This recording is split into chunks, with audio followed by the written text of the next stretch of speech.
जब भी हम कोई नई रेसिपी बनाते हैं तो रेसिपी बनाने से पहले हम कोशिश करते हैं इस बात को अंडरस्टैंड करने के लिए कि उसका प्रोसीजर क्या होगा, क्या क्या स्टेप्स हैं उसके अंदर। क्योंकि आइडिया यह है कि जब वो बन के तैयार हो तो जिसके लिए भी वो बनानी है उसको खा के अच्छा लगे। मे बी अगर हम किसी को खुश करना चाहते हैं तो वो भी हमारी रिक्वायरमेंट पूरी हो सके, और मे बी अगर वो सोर्स ऑफ इनकम है तो वो भी हम कर सकें। कुछ कुछ ऐसे ही होता है कंट्रोल प्लान के केस में भी, जहां पर मेन ऑब्जेक्टिव ये है कि किस तरीके से हम अपने प्रोडक्शन प्रोसेस की जो टारगेट्स हैं जिसकी हम बात करते हैं, प्रोडक्टिविटी, क्वालिटी, टाइमिंग, उसको किस तरीके से अचीव करना, उसको कैसे अचीव कर सके, उसके लिए बहुत सारे क्राइटेरियाज और पैरामीटर्स होते हैं। आज तक जो कंट्रोल प्लान का जो एक फॉर्मेट था, वो अगर आप देखेंगे तो जो एपीक्यूपी का एडिशन था उसके अंदर होता था, या अगर आप आईएटीएफ का स्टैंडर्ड देखेंगे तो उसमें एक एनेक्सर ग्रुप में होता था। लेकिन लास्ट ईयर मार्च 2024 में एक अलग से मैनुअल बना है कंट्रोल प्लान का, और उसके अंदर काफी सारी चेंजेस भी हैं।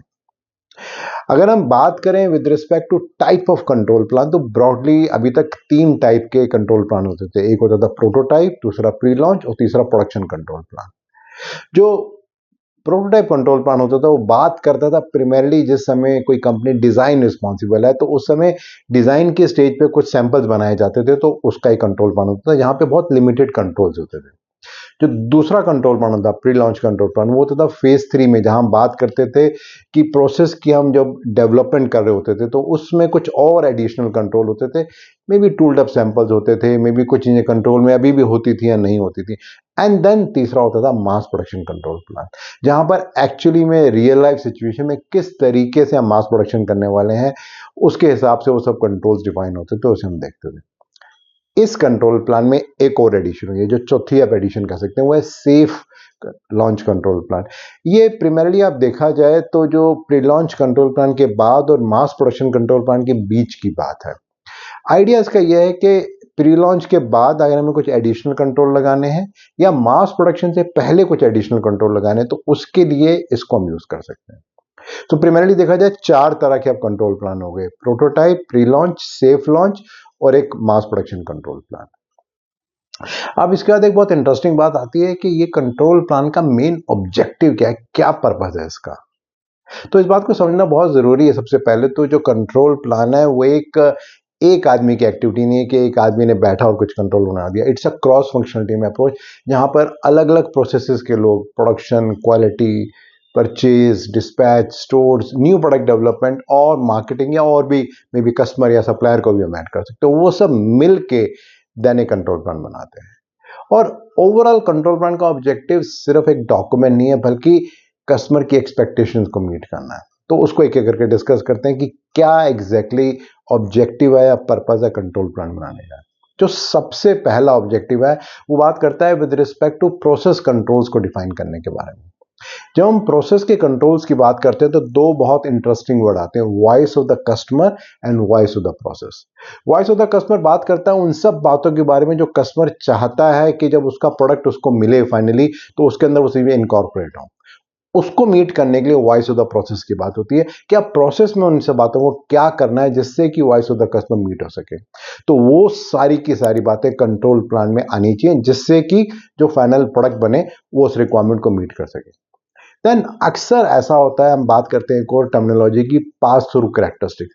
पास थ्रू कैरेक्टरिस्टिक्स वो होती हैं जहां पर ऑर्गेनाइजेशन के एंड पे कोई तरीका नहीं होता उसको चेक करने का। से फॉर एग्जांपल एक वेल्डेड प्रोडक्ट हमारे सप्लायर से आ रहा है और उसको हम असेंबल करके कस्टमर को दे रहे हैं, तो बहुत मुश्किल है इस बात को चेक करना कि उसकी स्ट्रेंथ कैसी है। तो वहां पर जो सप्लायर के एंड पे जो कंट्रोल प्लान बनेगा वहां पर हमें कंट्रोल्स को डिफाइन करना है और इंश्योर करना है कि कैसे हम कस्टमर की रिक्वायरमेंट को पूरा कर सकते हैं। देन एक और जो दूसरा इसका एक इंडिकेटर हो सकता है वो है with respect to maintaining the process capability. अब इस बात को अंडरस्टैंड करना बहुत जरूरी है कि कंट्रोल प्लान का मेन इंटेंट ये है कि जो हमारा प्रोसेस है, जो मैन्युफैक्चरिंग प्रोसेस है, वो कितना स्टेबल है, कितना हम उस पर ट्रस्ट कर सकते हैं। और अगर हम प्रोसेस को ट्रस्ट कर सकते हैं तो बहुत ज्यादा पॉसिबिलिटी है कि जो रिजेक्शंस हैं, जो इन प्रोसेस रिजेक्शन है, वो कम होंगी, और जो कॉस्ट ऑफ पुअर क्वालिटी है उसको भी हम कंट्रोल कर पाएंगे। क्योंकि end of the day idea क्या है? आइडिया ये है कि जो प्रोडक्ट कस्टमर के पास जा रहा है वो कम से कम कीमत पे हो, टाइमली बने, और इस बात को इंश्योर कर सके कि जो वैल्यू हम कस्टमर को देना चाहते हैं वो है कि नहीं है। तो उसके लिए कंट्रोल प्लान चाहिए। देन एक और इंडिकेशन या जो एक और की पर्पस है वो बात करता है with respect to providing the reaction plan. अभी जब भी हम बात करते हैं कंट्रोल प्लान की या जब भी हम मैन्युफैक्चरिंग प्रोसेस की बात करते हैं तो बहुत ज़्यादा पॉसिबिलिटी है कि कुछ ना कुछ कमी तो आएगी, कुछ ना कुछ तो गलती हो सकती है। बट गलती होने के बाद हमें क्या करना है, क्या उस गलती को होने दें या हमारे पास कोई सिस्टम होना चाहिए, कोई कंट्रोल होना चाहिए कि कैसे हम अपने सुपरवाइजर को बताएं, कैसे स्टेप्स हमारे पास होने चाहिए जिससे कि उन सब चीज़ों को हम कंट्रोल कर सकें और मेक श्योर कर सकें कि जो भी हमारी फाइनल आउटपुट है उसको हम अचीव कर सकें। क्योंकि अगर हम वेस्ट को मिनिमाइज कर पा रहे हैं और कॉस्ट को कंट्रोल कर पा रहे हैं तो ओवरऑल जो प्रोडक्ट बनेगा वो कस्टमर की नीड को पूरा कर पाएगा। देन एक और पर्पज है, वो बात करता है with respect to supporting the quality standards. अब हम जब कंट्रोल प्लान की बात करते हैं तो आइसोलेशन में नहीं है, हम बात करते हैं with respect to design FMEA, design FMEA की बात करते हैं हम प्रोसेस फ्लो चार्ट, उसके बाद हम बात करते हैं प्रोसेस एफएमईए और इसके अलावा हम बात करते हैं कस्टमर रिक्वायरमेंट्स के बारे में। उन सब का निचोड़ जो आउटपुट है वो कंट्रोल प्लान के अंदर आ रहा है। यानी कि वो आइसोलेशन में कोई डॉक्यूमेंट नहीं है बल्कि कहीं ना कहीं से कुछ चीजें आ रही हैं, वो सब फाइनली वहां पे आ रही हैं। तो ये भी बहुत इंपॉर्टेंट है कि जो स्टैंडर्ड्स की रिक्वायरमेंट है, क्योंकि कंट्रोल प्लान का आउटपुट अक्सर हम बात करते हैं वर्क इंस्ट्रक्शंस होती हैं या एसओपी जिसे हम बोलते हैं, तो वो भी अच्छी तब बन पाएंगी अगर कंट्रोल प्लान में सारी बातें ठीक से डिफाइन की होंगी।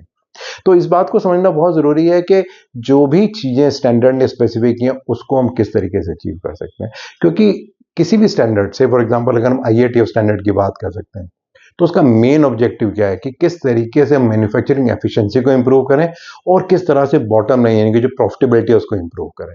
तो कंट्रोल प्लान का ऑब्जेक्टिव सिर्फ कुछ काम करने के लिए नहीं है बट ये देखने के लिए कि कैसे वो हमारी एफिशिएंसी को इंप्रूव कर रहा है और हमारी प्रॉफिटेबिलिटी को बढ़ा रहा है। देन एक और इंटरेस्टिंग ऑब्जेक्टिव है वो है with respect to facilitating communication. अगर हम ऑर्गेनाइजेशन में देखेंगे तो बहुत सारे प्रोसेसेस हैं। किसी ऑर्गेनाइजेशन में हो सकता है कि कम से कम 10 या 15 प्रोसेसेस हो। वो कैसे इंश्योर होगा जब पहले प्रोसेस से लेकर आखिरी प्रोसेस तक जब वो प्रोडक्ट पहुंच रहा है अलग अलग स्टेजेस पे, तो क्या वो कस्टमर के इंटेंट को मीट कर रहा है नहीं कर रहा। तो वहां पे जो कम्युनिकेशन का एक जरिया है वो एक कंट्रोल प्लान है जो सबसे, जो चाहे वो ऑपरेटर है, चाहे वो इंजीनियर है, मैनेजर है या किसी और लेवल पे, उन सबको एक तरह से कम्युनिकेट करता है उस बात को जो भी उसे करनी होती है। यानी कि किस तरीके से हम इंश्योर कर सकते हैं इन समरी जो वॉइस ऑफ द कस्टमर है, जो लोएस्ट लेवल ऑफ पिरामिड होता है, जो ऑपरेटर होता है, क्या वहां तक उस बात को हम पहुंचा पा रहे हैं नहीं पहुंचा पा रहे, उसको अंडरस्टैंड करना बहुत जरूरी है। देन इसके अलावा एक डायनेमिक सिचुएशन है, कंपनी के अंदर ऑपरेटर्स चेंज होते रहते हैं, तो क्या ऑपरेटर के चेंज होने से प्रोडक्ट की क्वालिटी को इम्पैक्ट पड़ने वाला है, क्या प्रोसेस की एफिशिएंसी को इम्पैक्ट होने वाला है, उन सबको भी कंट्रोल और अवॉइड करने के लिए कंट्रोल प्लान बनाया जाता है। देन एक और पर्पस वो बात करता है with respect to reducing the risk. अब जब हम बात करते हैं with respect to control plan तो हमें इस बात को भी समझना पड़ेगा ये voice of the customer and voice of the process की बात करता है। अक्सर ऐसा होता है कि कस्टमर कुछ बातों के बारे में बात करता है with respect to safety and with respect to the legal requirement. कई बार प्रोडक्ट की सेफ्टी बहुत इंपॉर्टेंट होती है। से फॉर एग्जांपल एक कंपनी है जो सीट बेल्ट बना रही है, या कई जगह लीगल रिक्वायरमेंट होती है जो बहुत इंपॉर्टेंट होती है उसको इंश्योर करना, जैसे हेडलाइट के अंदर कुछ सर्टन क्राइटेरियाज होते हैं। तो क्या वो सारी की सारी बातें कंट्रोल प्लान में आ रही है नहीं आ रही, क्या वहां पर वो जो एडिशनल कंट्रोल जिसको हम अक्सर स्पेशल कैरेक्टरिस्टिक्स बोलते हैं उन सबको हम प्रॉपर्ली डिफाइन कर पा रहे हैं नहीं कर पा रहे, वो एक बहुत इंपॉर्टेंट इंटेंट होता है।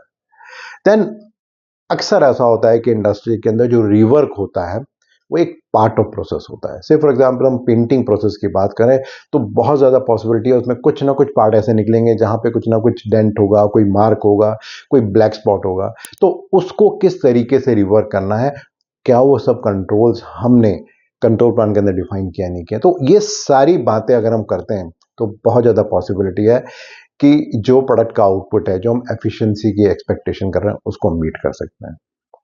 एक इंपॉर्टेंट क्वेश्चन इसमें आता है कि कब हमें कंट्रोल प्लान चेंज करना चाहिए, क्योंकि हम ऐसा कहते हैं हमेशा कि एक लाइव डॉक्यूमेंट है।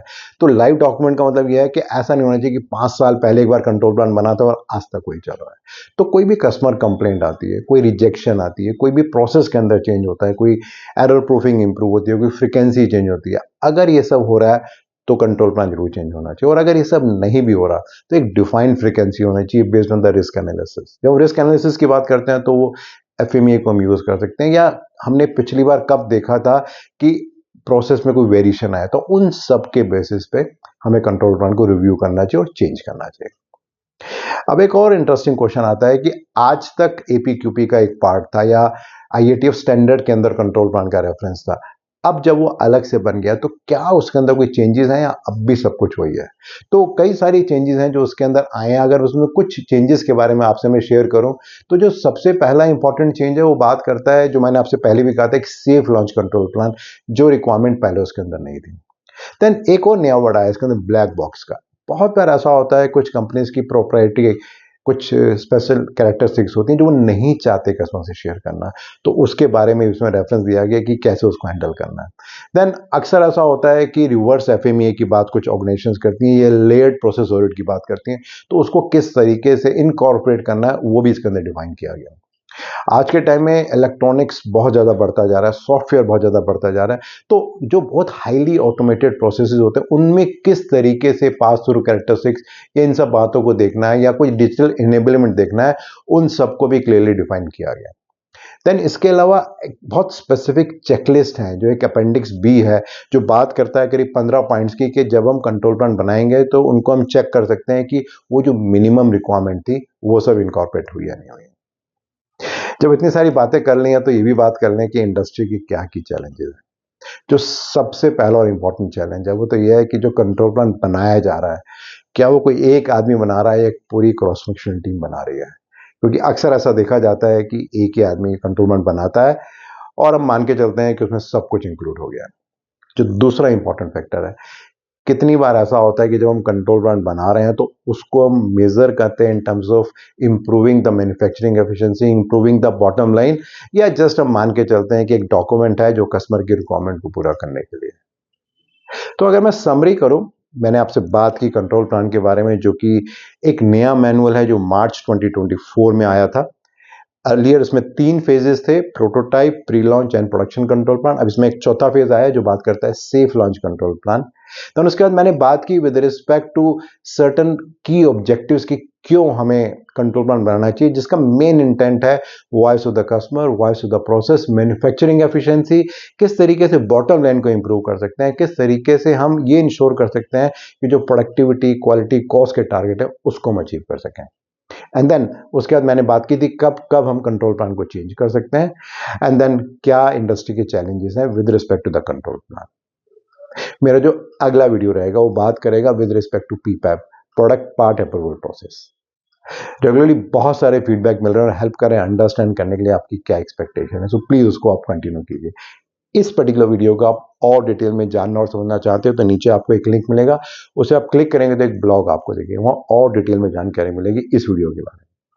अगर इस तरह के ब्लॉग्स एंड वीडियोस आपको अच्छे लग रहे हैं तो हमेशा अपने फ्रेंड्स एंड कोलीग से शेयर कर सकते हैं और मेरे यूट्यूब चैनल और मेरी वेबसाइट bhavyamangala.com को सब्सक्राइब भी कर सकते हैं। मेरा एक और चैनल है लाइफ लेसन्स विद भव्य मंगला, जहाँ पे आपको बहुत सारे वीडियोस और पॉडकास्ट मिलेंगे। अगर लाइफ के बारे में और बहुत सारी बातें जो प्रोफेशनल्स कर रहे हैं उसके बारे में आप जानना चाहते हैं तो उस चैनल को आप देख भी सकते हैं और सब्सक्राइब भी कर सकते हैं। धन्यवाद।